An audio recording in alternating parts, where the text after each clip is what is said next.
نحمده ونصلي على رسوله الكريم اما بعد بسم اللہ الرحمن الرحیم۔ غزوہ موتا کا قصہ۔ حضور اکرم صلی اللہ علیہ وسلم نے مختلف بادشاہوں کے پاس تبلیغ کی دعوت نامے ارسال فرمائے تھے۔ ان میں ایک خط حضرت حارث بن عمیر رضی اللہ عنہ کے ہاتھ بصرہ کے بادشاہ کے پاس بھی بھیجا تھا۔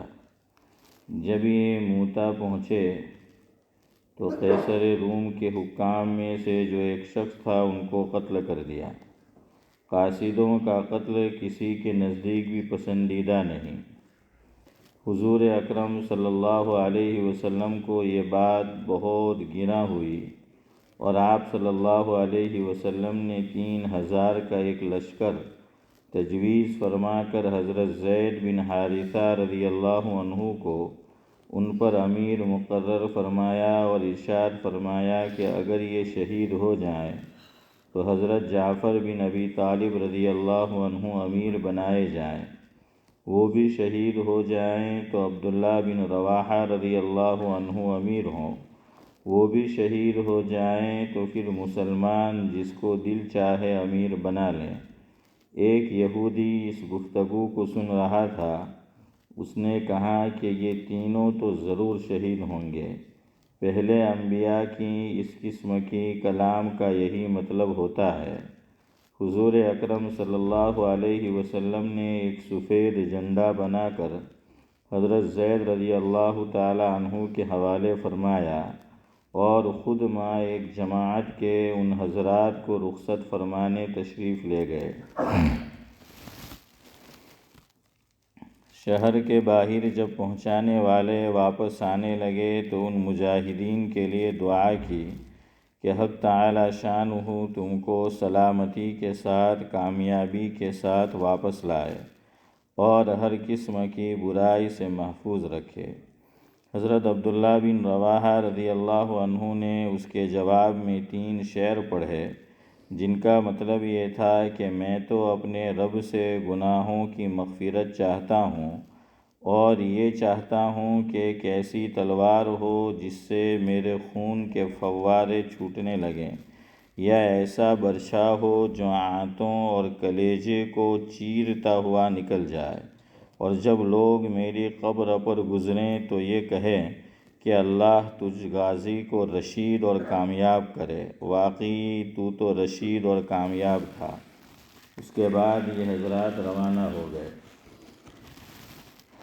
شرجیل کو بھی ان کی روانگی کا علم ہوا۔ وہ 1,00,000 فوج کے ساتھ مقابلے کے لیے تیار ہوا۔ یہ حضرات کچھ آگے چلے تو معلوم ہوا کہ خود ہرقل روم کا بادشاہ بھی 1,00,000 فوج ساتھ لیے ہوئے مقابلے کے لیے آ رہا ہے۔ ان حضرات کو اس خبر سے تردد ہوا کہ اتنی بڑی جمعیت کا مقابلہ کیا جاوے یا حضور اکرم صلی اللہ علیہ وسلم کو اطلاع دی جاوے۔ حضرت عبداللہ بن رواحہ رضی اللہ عنہ نے للکار کر فرمایا کہ اے لوگو، تم کس بات سے گھبرا رہے ہو؟ تم کس چیز کے ارادے سے نکلے ہو؟ تمہارا مقصود شہید ہو جانا ہے۔ ہم لوگ کبھی بھی قوت اور آدمیوں کی کثرت کے زور پر نہیں لڑے، ہم صرف اس دین کی وجہ سے لڑے ہیں جس کی وجہ سے اللہ تعالیٰ نے ہمیں اکرام نصیب فرمایا ہے۔ آگے بڑھو، 2 کامیابیوں میں سے ایک تو ضروری ہے، یا شہادت یا غلبہ۔ یہ سن کر مسلمانوں نے ہمت کی اور آگے بڑھ گئے، حتیٰ کہ موتا پر پہنچ کر لڑائی شروع ہو گئی۔ حضرت زید رضی اللہ عنہ نے جھنڈا ہاتھ میں لیا اور میدان میں پہنچے۔ گھمسان کی لڑائی شروع ہوئی۔ شرجیل کا بھائی بھی مارا گیا اور اس کے ساتھی بھاگ گئے۔ وہ خود بھی بھاگ کر ایک قلعے میں چھپ گیا اور ہرقل کے پاس مدد کے لیے آدمی بھیجا۔ اس نے تقریباً 2,00,000 فوج بھیجی اور لڑائی زور سے ہوتی رہی۔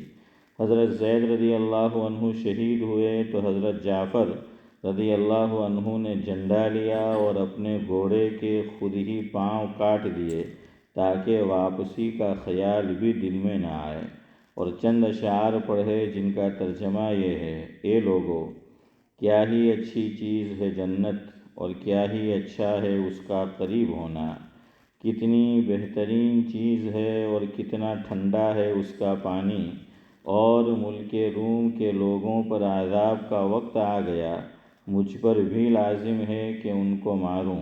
یہ اشعار پڑھے اور اپنے گھوڑے کے پاؤں خود ہی کاٹ چکے تھے کہ واپسی کا خیال بھی دل میں نہ آوے، اور تلوار لے کر دشمنوں کے مجمع میں گھس گئے۔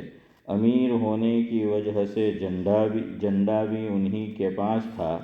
اول وہ پرچم دائیں ہاتھ میں لیا، دشمنوں نے دایاں ہاتھ کاٹ دیا کہ پرچم گر جائے، انہوں نے فوراً دوسرے ہاتھ میں لیا، وہ بھی کاٹا تو انہوں نے دونوں بازوؤں سے اس کو تھاما اور منہ سے مضبوط پکڑ لیا۔ ایک شخص نے پیچھے سے ان کے 2 ٹکڑے کر دیے، جس سے یہ گر پڑے۔ اس وقت ان کی عمر 33 سال کی تھی۔ حضرت عبداللہ بن عمر رضی اللہ عنہ کہتے ہیں کہ ہم نے بعد میں نعشوں میں سے حضرت جعفر رضی اللہ تعالیٰ عنہ کو جب اٹھایا تو ان کے بدن کے اگلے حصے میں 90 زخم تھے۔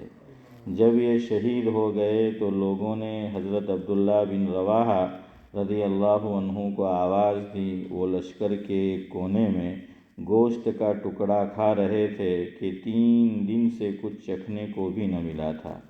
وہ آواز سنتے ہی گوشت کے ٹکڑے کو پھینک کر اپنے آپ کو ملامت کرتے ہوئے کہ حضرت جعفر رضی اللہ عنہ تو شہید ہو جائیں اور تو دنیا میں مشغول رہے، آگے بڑھے اور جھنڈا لے کر قتال شروع کر دیا۔ انگلی میں زخم آیا، وہ لٹک گئی تو انہوں نے پاؤں سے اس کٹی ہوئی انگلی کو دبا کر ہاتھ کھینچا، وہ الگ ہو گئی۔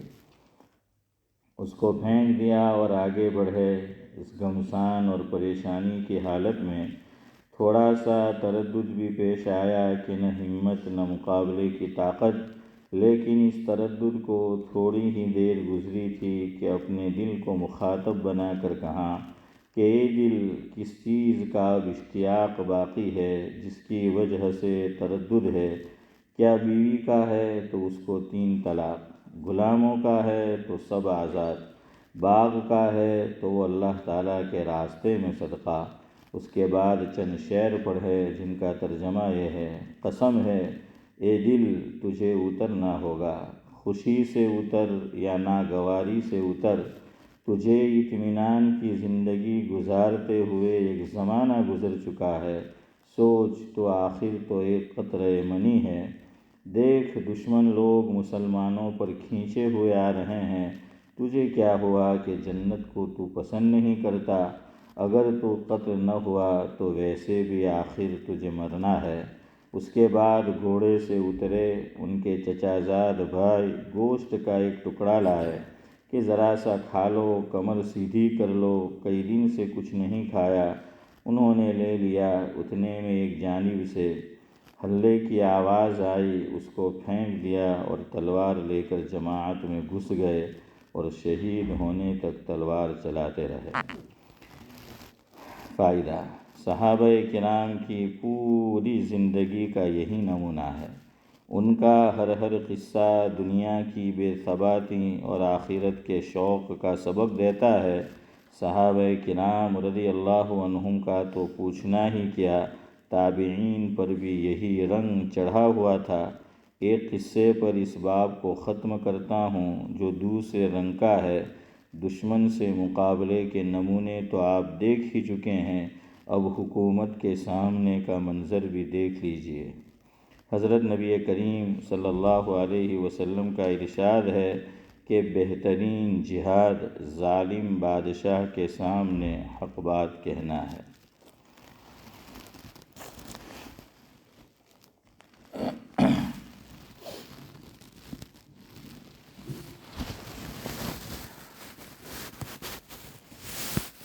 بزرگان محترم، یہ حیات فانی ہے۔ یہ حیات حیات فانی ہے، 70-80 سالہ کہانی ہے۔ بچپن، بڑھاپا اور جوانی ہے، بچپن، بڑھاپا اور جوانی ہے، ابن آدم کی یہی مختصر کہانی ہے۔ ہوں گے گر ساتھ اچھے اعمال تو قبر میں راحت رسانی ہے، بغیر اعمال صالحہ کیے، بغیر اعمال صالحہ کیے، فردوس کی چاہت نری نادانی ہے۔ سلام، ہر وقت چاق و چوبند رہنا، کسی وقت بھی آ سکتا حکم ربانی ہے۔ بہرحال گزشتہ کل میں نے آپ سے کہا تھا کہ آج گفتگو کس تعلق سے کرنی ہے۔ پہلے ایک دو باتیں، ہمارے پڑوس کی جو بستی ہے کلیپٹن، تو وہاں پر ایک صاحب رہتے تھے بنام ابراہیم بھائی راوت، تو ان کا انتقال ہوا، آپ جانتے ہیں۔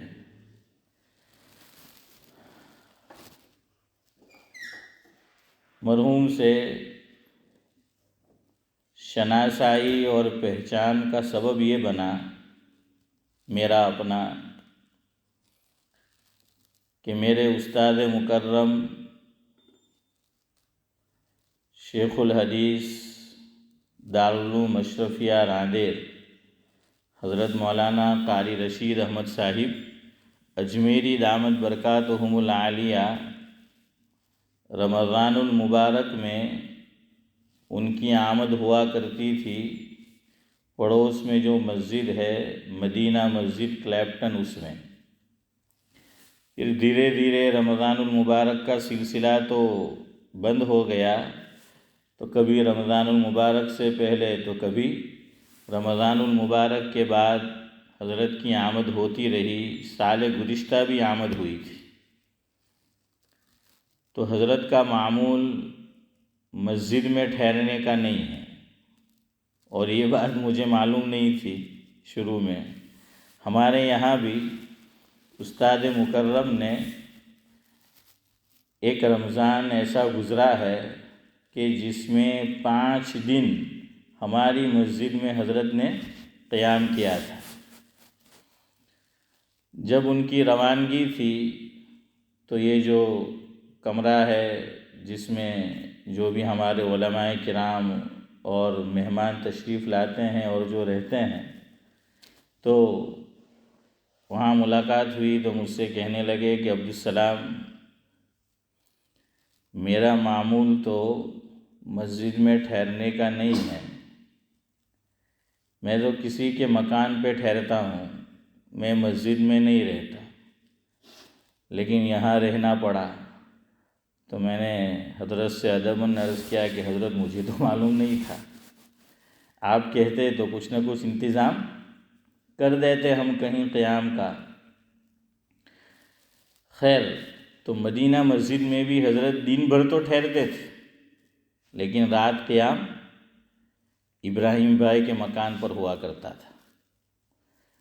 اور رمضان المبارک میں آمد کا سلسلہ بند ہوا تو پھر کینیڈا کبھی جا رہے ہیں یا بارباڈوس یا امریکہ، تو آتے ہوئے یا جاتے ہوئے یہ وایا کرتے تھے لندن، تو وہیں قیام ہوتا تھا، تو میں وہاں ان کو ملنے جاتا تھا۔ تو ابراہیم بھائی سے اس طرح پہچان ہوئی، تو میں نے یہ محسوس کیا کہ مرحوم کو علماء کرام سے بہت محبت تھی۔ خود ان کے امام حضرت مولانا مفتی عمر فاروق صاحب لوہاروی دامت برکاتہم العالیہ، ان سے بھی ان کا بڑا اچھا تعلق رہا۔ اور پھر جب میری ان سے پہچان اور شناسائی ہوئی تو میں نے دماغ پہ زور دیا، تو مجھے یاد آیا کہ ان کو تو میں اپنی مسجد میں بھی دیکھتا ہوں، وہ حضرت مولانا مفتی سعید احمد صاحب پالنپوری نور اللہ مرقدہ کا بیان سننے بھی ہماری مسجد میں کبھی کبھار تشریف لایا کرتے تھے، اور بھی کسی بڑی عالم کا آنا ہوتا تو یہاں مسجد میں وہ بیان سننے کے لیے تشریف لاتے تھے، اور پھر ملنا ہوا تو بڑی محبت فرمائی اور کہنے لگے کہ تمہیں یہاں آتے رہنا ہے۔ تو خیر اس پہ تو عمل نہیں ہو سکا کہ اب وقت ہی نہیں ہوتا کہ ہم کہیں جا پائے، لیکن جب بھی استاد مکرم کی آمد ہوتی تھی تو ان کے یہاں جانا ہوتا تھا۔ کبھی کبھار یہ نورانی بھائی بھی میرے ساتھ میں ہوتے تھے جب ہم استاد مکرم قاری رشید احمد صاحب اجمیری دامت برکاتہم العالیہ کو ملنے کے لیے جاتے تھے۔ علماء سے محبت یہ دراصل دین سے محبت ہے۔ آدمی علماء سے محبت کیوں کرتا ہے؟ اس لیے کہ بھائی اللہ تعالیٰ نے اس کو دین کا علم عطا فرمایا ہے، تو یہ علماء سے محبت دراصل دین سے محبت کا نتیجہ ہوتی ہے، اور اس کا جو ہے وہ سبب ہوا کرتا ہے۔ بیہقی شریف میں ایک روایت ہے جس کا مفہوم یہ ہے، حضرت ابو الدرداء رضی اللہ تعالیٰ عنہ فرماتے ہیں کہ کن عالما او متعلما او محبا او متبعا ولا تکن الخامسہ فتہلک او کما قال۔ فرمایا مفہوم یہ ہے کہ یا تو عالم بنو، اگر اللہ تعالیٰ توفیق دے تو عالم دین بنو، نمبر 1۔ نمبر 2 فرمایا کہ اگر عالم نہیں بن سکتے کسی وجہ سے تو طالب بنو۔ دیکھیے طالب علم ایک تو خاص اصطلاح ہے ان کے لیے کہ جو پڑھنے کے لیے جاتے ہیں دارالعلوم کے اندر، مدارس کے اندر، لیکن علماء نے یہ لکھا ہے کہ اس سے صرف وہی مراد نہیں ہے، بلکہ یہ جو آپ بیٹھے ہوئے ہیں مسجد کے اندر دین کی بات سننے کے لیے آپ بیٹھے ہوئے ہیں، اور روزانہ ماشاءاللہ جب یہ مجلس ہوتی ہے آپ بیٹھتے ہیں، وقت فارغ کر کے آتے ہیں، پہلے سے آپ کی نیت ہوتی ہے کہ بیٹھیں گے دین کی بات سنیں گے، تو آپ کا شمار بھی طلبہ میں ہوتا ہے، طالب علم کے اندر جو ہے وہ ہوتا ہے۔ ترمذی شریف کی روایت ہے، حضرت نبی کریم صلی اللہ علیہ وسلم نے ارشاد فرمایا جس کا مفہوم یہ ہے کہ جو طالب علم دین سیکھنے کے لیے جاتا ہے اللہ تبارک و تعالیٰ اس کے لیے جنت کا راستہ آسان کر دیتا ہے، اور ہر قدم پر نیکی ملتی ہے۔ اور روایت میں فرمایا کہ طلباء کے لیے فرشتے اپنے پر بچھاتے ہیں۔ اب دیکھیے کوئی بڑا آدمی آئے حکومت کا تو اس کے لیے کیا بچھائی جاتی ہے؟ ہاں، لال کارپٹ جو ہے وہ بچھائی جاتی ہے، ریڈ کارپٹ، تو کتنے خوش ہوتے ہیں۔ یہاں تو فرشتے پر بچھاتا، نورانی مخلوق کہ جن کی صفت یہ ہے، اللہ تبارک و تعالیٰ نے قرآن کریم میں 28ویں پارے میں فرمایا لا یعصون اللہ ما امرہم ویفعلون ما یؤمرون، کہ وہ گناہ کرتے ہی نہیں، معصوم ہے۔ تو معصوم مخلوق جو ہے وہ پر بچھاتی ہے۔ اور ملا علی قاری علیہ الرحمہ نے لکھا جس کا مفہوم یہ ہے حدیث پاک کی شرح کرتے ہوئے کہ کوئی آدمی دین سیکھنے جاتا ہے تو اس کے لیے بری اور بحری دونوں مخلوق دعائے خیر کرتی ہے۔ حضور اکرم صلی اللہ علیہ وسلم نے روایت میں بطور مثال جن کا ذکر کیا ان میں ایک ہے چیونٹی اور دوسری ہے مچھلی۔ حضور اکرم صلی اللہ علیہ وسلم نے فرمایا کہ مچھلی سمندر میں اور چیونٹی اپنے بل میں طالب علم کے لیے کیا کرتے ہیں؟ دعا کرتے ہیں۔ تو ملا علی قاری نے لکھا مفہوم یہ ہے علیہ الرحمہ کہ اس میں بری اور بحری دونوں مخلوق دعا کرتی ہے، آ گیا۔ کیوں؟ چیونٹی کیا ہے؟ بری مخلوق ہے۔ بر کہتے ہیں خشکی کو، کہ جہاں پانی نہ ہو۔ تو چیونٹی کہاں رہتی ہے؟ پانی میں رہتی ہے یا خشکی میں رہتی ہے؟ خشکی میں رہتی ہے نا۔ تو کہاں کہ یہ خشکی مخلوق ہو گئی، اور مچھلی کہاں رہتی ہے؟ پانی میں رہتی ہیں، کہ پانی ہی اس کے لیے حیات ہے۔ تو فرمایا کہ یہ صرف حضور نے بطور مثال اس کو ذکر کیا، بتانا یہ ہے کہ کائنات کی ہر مخلوق چاہے وہ بری ہو یا بحری ہو طالب علم کے لیے دعا کرتی ہے۔ تو آپ کا بھی اس میں شمار ہو جاتا ہے الحمدللہ۔ تو فرمایا کہ یا تو عالم دین بنو یا پھر طالب علم بنو۔ اگر یہ دونوں نہیں بن سکتے تو علماء سے محبت کرنے والے بنو۔ کیا بنو؟ علماء سے۔ یہ میری بات نہیں ہے، صحابی رسول فرماتے ہیں، اور علماء یہ لکھتے ہیں کہ صحابی رسول جو فرماتے ہیں، جو ان کا قول ہے، یہ امکان ہوتا ہے اس میں اس بات کا کہ یہ بات انہوں نے حضور اکرم صلی اللہ علیہ وسلم سے سنی ہوئی ہوگی، تو یہ احتمال ہے اس کا۔ تو خیر صحابی رسول کا قول ہے، اور انہوں نے ہو سکتا ہے حضور سے سنا ہو۔ بیہقی نے اس کو ذکر کیا، تو فرمایا نمبر 1 عالم دین بنو۔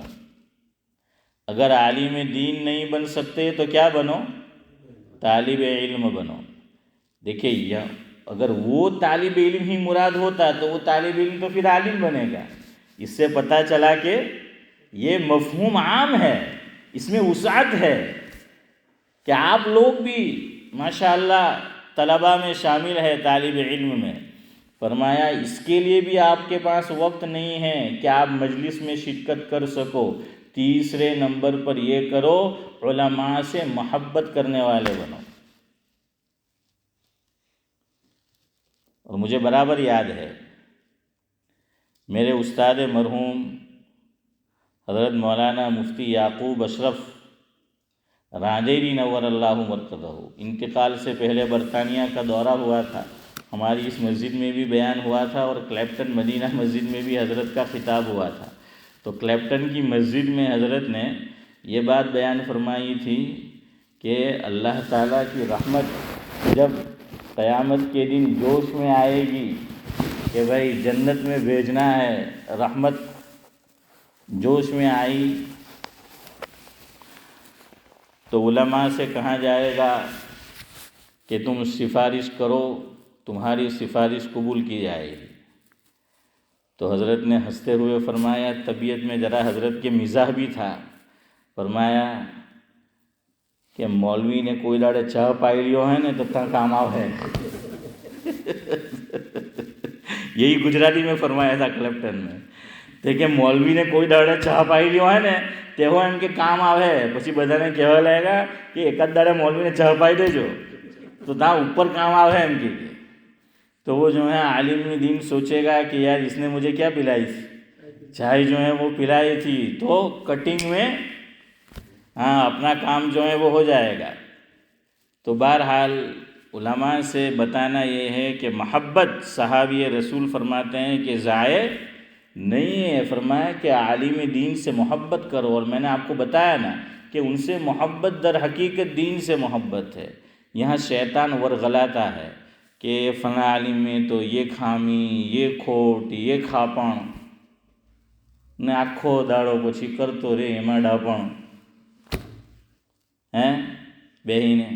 اب آپ بتائیے، ہمارا تو عقیدہ ہے کہ گناہوں سے معصوم کون ہے؟ صرف اور صرف، ارے بولو، انبیاء کرام علیہم الصلاۃ کی ذات یہ گناہوں سے معصوم ہے کہ نبی گناہ نہیں کر سکتا، اور محفوظ گناہوں سے کون ہے؟ صحابہ کرام، ہمارے حضرت مولانا ابرار احمد صاحب دہلوی رحمۃ اللہ علیہ فرماتے تھے، انشاءاللہ 45 پہ ختم کریں گے، کہ انبیاء گناہوں سے معصوم ہوتے ہیں اور صحابہ کرام گناہوں سے محفوظ ہوتے ہیں۔ یہ بات دماغ میں محفوظ کر لو، ہاں کہ دماغ میں جو ہے وہ محفوظ کر لو۔ محفوظ کا کیا مطلب؟ کہ صحابہ کرام سے گناہ ہوتا ہے، بلکہ ہوا ہے، لیکن اللہ تعالیٰ انہیں گناہوں پر باقی نہیں رکھتے، انہیں اللہ تعالیٰ توبہ کی توفیق نصیب فرما دیتا ہے۔ بغیر توبہ کے کوئی صحابی نہیں مرتا، کسی نے بغیر توبہ کے انتقال نہیں کیا، کہ اللہ تعالیٰ ہر صحابی کو دنیا سے جانے سے پہلے اگر اس سے گناہ ہوا ہے تو اسے توبہ کی توفیق مرحمت فرما دیتے ہیں۔ تو بھئی جب گناہ صحابہ کرام سے بھی ہو سکتا ہے تو ہما شما کیا چیز ہے؟ تو علماء کرام ان سے بھی گناہ ہو سکتا ہے، لیکن ہم لوگ علماء کو فرشتے سے کم نہیں سمجھتے ہیں۔ ٹھیک ہے، جان بوجھ کے گناہ نہیں کرنا چاہیے، الگ بات ہے کہ بھائی علماء یہ سوچے، عالم یہ سوچے کہ بھائی گناہ ہو سکتا ہے تو میں جان بوجھ کے نہیں۔ دو چیزیں الگ ہے، ایک ہے گناہ کرنا اور دوسرا ہے گناہ کا ہو جانا۔ تو گناہ کرنا نہیں ہے، لیکن گناہ ہو سکتا ہے، بھائی ہو جائے۔ اللہ تعالیٰ نے توبہ کا دروازہ اسی لیے تو رکھا ہے۔ تو کیا تمہارا عقیدہ یہ تو نہیں کہ اللہ تعالیٰ مولوی نہ ہارو توبہ نو دروازہ بند ہیں؟ ایسا تو نہیں ہے نا؟ ہاں، تو بھائی توبہ کا دروازہ کھلا ہوا ہے، وہ بھی انسان ہے۔ کہتے ہیں کہ انسان ماترا بھولنے پاترا، تو ہو سکتا ہے، لیکن چونکہ اللہ تعالیٰ کی پہچان ہے، دین کا علم ہے، اچھا گمان رکھیں گے کہ اللہ تعالیٰ اسے توبہ کی توفیق وہ جو ہے دے دے گا۔ اور دیکھیے توبہ وہ تو انسان کا اور اللہ کا پرائیویٹ معاملہ ہے۔ ہاں، گناہ دو طریقے کے علماء نے البتہ یہ لکھا ہے کہ اگر کسی نے کھلم کھلا سب کے سامنے گناہ کیا ہے تو توبہ بھی پھر اس کو ویسی کرنی پڑے گی، یعنی جس کا اثر سب تک پہنچتا تھا، سب تک، تو وہاں اس کو جو ہے سب کے سامنے جو ہے وہ معافی مانگنی پڑے گی۔ اور ایک آدمی نے اپنے طور پہ جو ہے وہ گناہ کیا ہے تو کبھی بھی اللہ تعالیٰ سے وہ کیا کرے، معافی جو ہے وہ مانگ لے۔ اور اللہ سے معافی مانگنا اتنا آسان ہے، اللہ تو راضی اتنی جلدی ہو جاتے ہیں جس کی کوئی حد نہیں۔ وہ مشہور قصہ ہے، میں خالی اشارہ کر دوں، مفہوم ہے۔ آپ نے یقیناً سنا ہوگا کہ حضرت موسیٰ علیہ السلام یا کسی اور نبی کے زمانے کا قصہ ہے کہ بارش نہیں ہو رہا تھا، تو اللہ تعالیٰ سے دعا کی، سب باہر نکلے، صلاۃ استسقاء جو ہے ادا فرمائی، لیکن کہا گیا کہ ایک آدمی ہے جو ہمارا مجرم ہے، گنہگار ہے، اس سے کہو کہ اپنے گناہ سے باز آ جائے، یعنی توبہ کرے، اور آپ کے سامنے آ کر وہ اقرار کرے تو ہم بارش برسائیں گے۔ سب نکلے باہر، حضرت موسیٰ علیہ السلام یا جس کسی نبی کا بھی واقعہ ہو، انہوں نے کہا کہ اللہ تعالیٰ کی طرف سے یہ کہا گیا ہے، تو بھائی فلاں فلاں گناہ میں کوئی آدمی مبتلا ہے تو وہ بتا دے وہ کون ہے، تبھی بارش برسے گا۔ تو وہ آدمی بھی مجمع میں موجود تھا، اس نے سوچا کہ اگر میں بتاؤں گا تو میری بے عزتی ہوگی، تو اس نے اللہ تعالیٰ سے دل ہی دل میں وہیں بیٹھے بیٹھے معاملہ کیا، توبہ کی کہ اللہ تو تو جانتا ہے کہ وہ میں ہی آدمی ہوں جس کی وجہ سے تو نے بارش کو روک رکھا ہے، تو میں توبہ کرتا ہوں، آئندہ میں جو ہے یہ گناہ نہیں کروں گا، تو میری توبہ قبول کر لے۔ ابھی لوگ اٹھے نہیں تھے کہ بارش برسنا شروع ہوا، اور اللہ تعالیٰ نے یہ بھی کہا تھا نبی سے، اس کو کہو کہ یہاں سے چلا جائے مجمع کے اندر سے۔ اب تو کوئی اٹھا نہیں ہے، اور بارش برسنا شروع ہو گیا، تو وہ نبی اللہ تعالیٰ سے انہوں نے جو ہے درخواست کی، التجا کی کہ حضرت کہ انہوں نے جو ہے کہ اللہ یہ کیا معاملہ ہے کہ آپ نے تو کہا تھا کہ وہ آدمی گناہ کا اقرار کرے، یہاں سے اٹھ کے چلا جائے، مجمع میں سے تو کوئی اٹھا نہیں ہے۔ تو اللہ نے فرمایا کہ اس بندے نے مجھ سے کیا کر لی ہے؟ صلح کر لی ہے، توبہ کر لی ہے۔ تو فرمایا نام تو بتا دے، تو کہا کہ جب وہ گنہگار تھا نہیں بتایا، اب تو اس نے مجھ سے صلح کر لی، اب کیسے بتا سکتا ہے؟ میں نے تو اس وقت جو ہے وہ نہیں بتایا، تو اب جو ہے وہ تجھے میں کیسے بتا سکتا ہوں؟ تو یہ پرائیویٹ جو ہے وہ معاملہ ہے۔ اور دیکھیے علماء سے آپ بدگمانی کریں گے، علماء سے دور رہیں گے، کٹ کے رہیں گے، یہ سبب ہے دین سے دور ہونے کا، دین سے کٹنے کا۔ دین تو آخر انہی سے سیکھنا ہے، انہی سے جو ہے وہ سیکھنا ہے۔ اس لیے فرمایا کہ علماء سے محبت رکھو۔ آپ کو علماء سے محبت ہوگی، عقیدت ہوگی، تو آپ بیٹھیں گے، تو آپ جو ہیں وہ دین کی بات سنیں گے۔ اسی لیے دعوت و تبلیغ کے مبارک کام میں بھی حضرت جی کا وہ ارشاد آپ کو معلوم ہے کہ علماء کے تعلق سے کیا کیا فضائل جو ہیں وہ بیان فرمایا گئے، کیا کچھ جو ہے وہ نہیں سکھایا گیا اور کہا گیا۔ تو بہرحال مرحوم ابراہیم بھائی کو علماء سے جو ہیں وہ بڑی محبت تھی، اپنے گھر پہ وہ ٹھہراتے تھے، ان کی جو ہے وہ خدمت کرتے تھے۔ بلکہ آپ کو اگلی عجیب بات سناؤں، وہ کچھ سالوں سے صاحب فراش ہو گئے تھے۔ صاحب فراش کا مطلب کہ بیڈ پر بالکل ہلن چلن بند، لیکن پھر بھی استاد مکرم ان کے گھر پر تشریف لاتے تھے، اور گھر میں 3 ہی آدمی، وہ ان کی گھر والی اور ان کا بیٹا۔ تو اب خدمت بھی جو ہے وہ کار دارت، لیکن ابراہیم بھائی نے استاد مکرم سے وعدہ لیا تھا کہ چاہے میں بیمار ہوں، چاہے میں صاحب فراش ہوں، آپ کی آمد جب بھی لندن میں ہوگی، اس علاقے میں ہوگی، آپ میرے مہمان بن کے آئے۔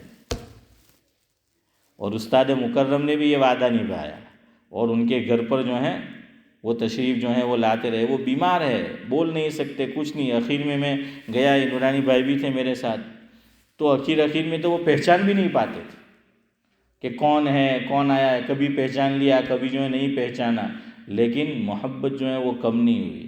تو فرمایا کہ علماء سے محبت رکھو، انشاءاللہ العزیز یہ دنیا میں بھی فائدہ دے گی اور آخرت میں بھی۔ چوتھے نمبر پہ فرمایا کہ ان کی اتباع کرنے والے بن جاؤ، علماء کی کیا کرنے والے بن جاؤ؟ اتباع۔ اور آگے فرمایا وَلَا تَكُنِ الْخَامِسِ فَتَهْلِكَ او کما قال، 4 میں سے کوئی ایک بننا، اور اللہ تعالیٰ نے مقدر میں 1 سے زائد لکھا ہے تو وہ، لیکن 5واں آدمی مت بننا کہ نہ عالم دین بنے، نہ طالب دین بنے، نہ علماء سے محبت، نہ ان کا اتباع۔ ارے بھائی اتباع تو محبت ہوگی تبھی کرے گا آدمی، تیسری چیز نہیں ہے تو چوتھی ہوگی ہی نہیں۔ فرمایا کہ اگر تمہارا شمار 5ویں نمبر میں ہوا تو ہلاک ہو جاؤ۔ 2 باتیں کہہ کر گفتگو ختم کرتا ہوں، وقت ہو گیا۔ فرمایا کہ 4 باتیں ایسی ہے، حضرت امام شافعی رحمۃ اللہ علیہ فرماتے ہیں کہ اس سے عقل میں اضافہ ہوتا ہے، 4 باتوں سے۔ نمبر 1 فرمایا فضولیات سے پرہیز کرو، فضولیات سے پرہیز کرو، جس میں نہ دین کا فائدہ نہ دنیا کا فائدہ، ایسے کاموں سے، ایسی باتوں سے، ایسے لوگوں سے پرہیز کرو۔ دوسرے نمبر پہ فرمایا مسواک کا اہتمام کرو۔ تیسرے نمبر پہ فرمایا نیک لوگوں کی صحبت اختیار کرو۔ اور چوتھے نمبر پہ فرمایا علماء کے ساتھ رہو، علماء کی سنگت۔ فرمایا یہ ہوگا تو تمہاری عقل میں کیا ہوگا؟ اضافہ جو ہے وہ ہوگا۔ اور فرمایا کہ 3 آدمی ایسے ہیں اس سے بچ کے رہنا، ان کے ساتھ مت رہنا۔ نمبر 1 غافل علماء۔ اب یہاں بھی علماء سے وہ علماء مراد ہے کہ جو غفلت کے شکار نہ ہو، ورنہ دنیا میں آپ کو ایسے بھی علماء ملیں گے کہ خود بھی غافل اور اللہ بچائے دوسروں کو بھی غفلت میں ڈالتے ہیں۔ تو فرمایا 3 باتیں آدمی کو نقصان پہنچاتی ہے، اس کے ایمان کو بھی، اس کی ذات کو بھی۔ نمبر 1 غافل علماء، یہ تم کو نقصان پہنچائیں گے۔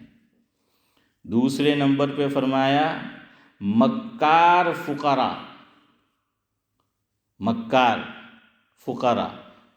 تو اب فقراء سے مانگنے والے مراد ہے تو وہ، یا پہلے زمانے میں درویش ان کو بھی کہتے تھے کہ جن کو دنیا سے کوئی زیادہ لگاؤ جو ہے وہ نہیں ہوتا تھا، ان کو بھی فقیر درویش جو ہے وہ کہا جاتا تھا، لیکن مکار بھی اس میں ہوا کرتے تھے۔ اس لیے خطیب الامت حضرت مولانا ابرار احمد صاحب دہلوی رحمۃ اللہ علیہ کا قول ہے ایسے لوگوں کے متعلق کہ دنیا کمائی مکر سے، دنیا کمائی مکر سے، اور پیٹ بھرا شکر سے،